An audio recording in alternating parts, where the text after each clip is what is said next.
Don't pack your what ifs. I was guilty of this on our first Camino in 2007 and packed so many unnecessary items that really added the weight to my pack.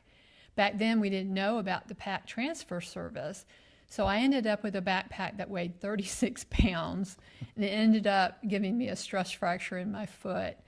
So don't pack for the what ifs. Now, after walking thousands of Camino miles, now what we do is before we put an item into our pack or our small suitcase that we have transferred, we say, we're going to interrogate this item.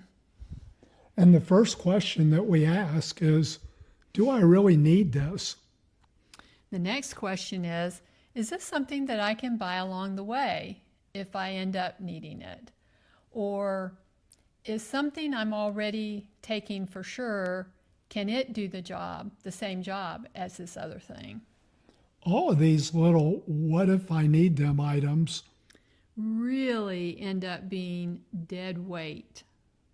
Pack for what you'll actually use. Not for everything that might possibly happen.